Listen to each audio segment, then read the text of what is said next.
30 seconds. That's all it takes for someone to silently decide whether you cared about meeting them. Not because of what you said, not because of your handshake, but because moments later you hesitate before saying their name. We tend to interpret that pause as a moral failure. If you forgot someone's name, you must not have been paying attention. You must have been distracted, self-centered, or simply careless. Psychology paints a far stranger picture. Research increasingly suggests that forgetting a person's name is often less about weak memory and more about how the brain decides what deserves immediate processing. In the first moments of meeting someone, your nervous system isn't acting like a filing cabinet. It's acting like a prediction machine. Long before it worries about labels, it is scanning facial expressions, voice tone, emotional safety, intentions, and hundreds of tiny social signals that most people never consciously notice. In other words, your brain is trying to answer a much older question than, what's this person's name? It's asking, who is this person and how should I respond? That subtle shift changes everything. In this video, we'll explore why names are surprisingly fragile memories, why some people consistently remember stories but forget labels, and why this habit may reveal more about the priorities of your brain than the quality of your character. By the end, you may stop seeing forgotten names as evidence of disrespect and start seeing them as a window into how human attention actually works. The strange part is that your brain isn't actually bad at remembering people. It's bad at remembering symbols. Cognitive psychologists have long distinguished between information that carries meaning and information that simply points to meaning. A person's laugh, accent, profession, emotional energy, or the story they tell immediately connects to thousands of existing memories inside your brain. Their name often connects to almost nothing. Think of memory as a city rather than a storage room. Ideas with many roads leading toward them are easy to revisit. A firefighter activates images of flames, courage, sirens, uniforms, danger, teamwork, and countless personal experiences. But a name like Michael, Emma, or Daniel is more like a street sign standing alone in an empty field. Unless you've already attached that sign to something meaningful, there are very few mental roads leading back to it. This explains a classic finding in cognitive psychology known as the Baker-Baker paradox. People consistently remember that someone is *a Baker more easily than that their surname is *Baker. The word is identical, yet the brain treats them completely differently.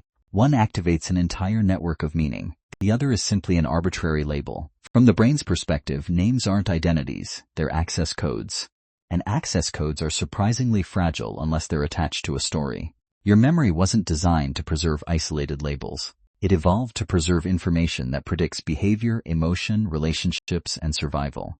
That's why you may instantly remember how someone made you feel, while their name quietly slips away. Here's the deeper irony. Most people think they forget names because they weren't paying attention. In reality, they may have been paying attention to far too many things at once. The first few seconds of meeting someone are among the busiest moments your brain experiences.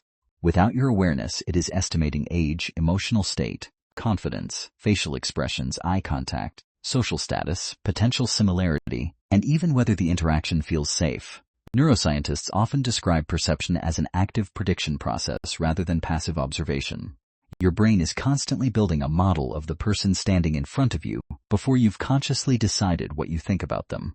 Then another problem quietly appears. Instead of listening, your attention turns inward.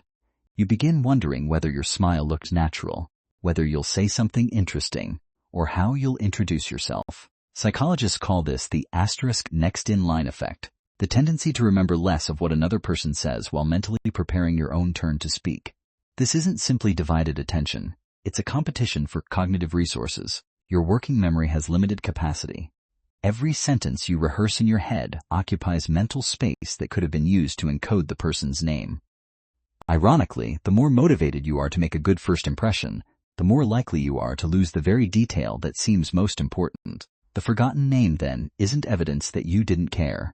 Sometimes it's evidence that you cared so much about the interaction that your brain devoted its limited resources to managing the conversation instead of preserving a single word. But there's another possibility that receives far less attention. What if forgetting names isn't only about overloaded attention, but about the way your brain organizes knowledge in the first place? Not every brain stores information like a spreadsheet. Some brains build networks instead of lists. Cognitive science describes memory as an associative system, where each new piece of information gains strength by connecting to existing experiences. People with highly associative thinking tend to move naturally from one idea to another. constantly searching for patterns, metaphors, and relationships. Rather than asking, what is this person's name? Their minds are unconsciously asking, what does this person remind me of? How do they think? What feeling do they create? This style of thinking is common among writers, designers, researchers, therapists, and other people whose work depends on connecting distant ideas. Studies on creativity have repeatedly found that highly creative individuals often generate broader semantic associations than average. Their minds wander across meaning rather than staying fixed on isolated facts. That creates an unexpected trade-off. A name is a label. A personality is a pattern. For an associative brain, patterns almost always win. Weeks later, these people may remember the exact conversation about childhood dreams, the unusual analogy you used, or the moment everyone laughed together. Yet the label attached to those memories has faded into the background. In that sense, forgetting a name doesn't always reflect weak memory.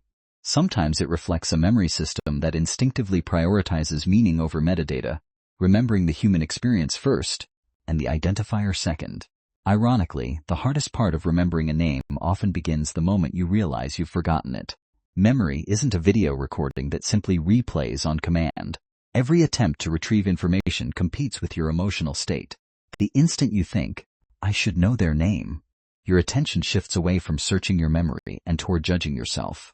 That moment of self-consciousness is surprisingly expensive. Psychologists describe this as retrieval interference. Stress and intrusive thoughts consume the same limited mental resources needed to recover a memory. The more urgently you force yourself to remember, the less accessible the name becomes. This is why it often pops back into your mind hours later, when you finally stop chasing it. There's another hidden problem. Most social introductions are astonishingly brief. A person's name is usually spoken once, often in the middle of handshakes, smiles, eye contact, and small talk. The brain receives the information, but it rarely receives enough uninterrupted attention to stabilize it into a durable memory trace. In other words, forgetting the name wasn't the original mistake. The original problem was that the memory never had enough time to fully form. Once anxiety enters the picture, your brain isn't just trying to remember a name anymore. It's trying to manage embarrassment, protect your social image, and continue the conversation. All at the same time. And under those conditions, even a perfectly healthy memory system can temporarily come up empty.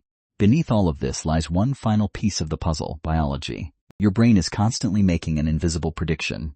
Is this information worth the energy to keep? Memory is expensive. Forming long-term memories requires changes in neural connections, and the brain cannot preserve every detail it encounters. Instead, it relies on chemical signals that help decide what should survive beyond the present moment. One of the most important of these signals is dopamine. Despite its reputation as the pleasure chemical, dopamine functions more accurately as a marker of significance. It rises when something is unexpectedly rewarding, emotionally powerful, personally relevant, or surprisingly novel. Those moments tell the hippocampus this is probably worth remembering. A name spoken during a routine introduction rarely triggers that response. But attach the same name to an unusual story, a shared joke, an emotional conversation, or an unexpected detail, and everything changes. The name is no longer an isolated sound. It becomes part of an experience. This is why people often remember the stranger they got lost with on vacation but forget the 5 people introduced during an ordinary meeting. The difference isn't intelligence, it's emotional weight. Your brain was never designed to archive every name equally. It was designed to preserve the moments that changed your predictions about the world. Names remain fragile until they become woven into a meaningful narrative, and once they do, remembering them feels almost effortless. Perhaps the most important lesson is this: a forgotten name does not automatically reveal a forgotten person. Modern culture often treats names as proof of attention, but your brain follows a different rule. It remembers what feels meaningful before it remembers what is merely identifiable. That's why you may forget someone's name while vividly recalling the kindness in their voice, the confidence in their ideas, or the way they made you feel understood. Of course, names still matter. They are one of the simplest ways to make another person feel recognized. The good news is that remembering them is a skill, not a talent.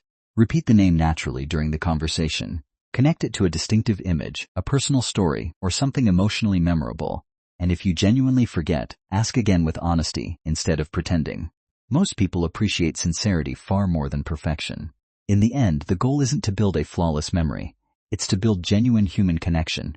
Because people rarely remember us for recalling every detail. They remember how present we were. And sometimes, Being deeply present means your brain was busy remembering something even more valuable than a name, the person behind it.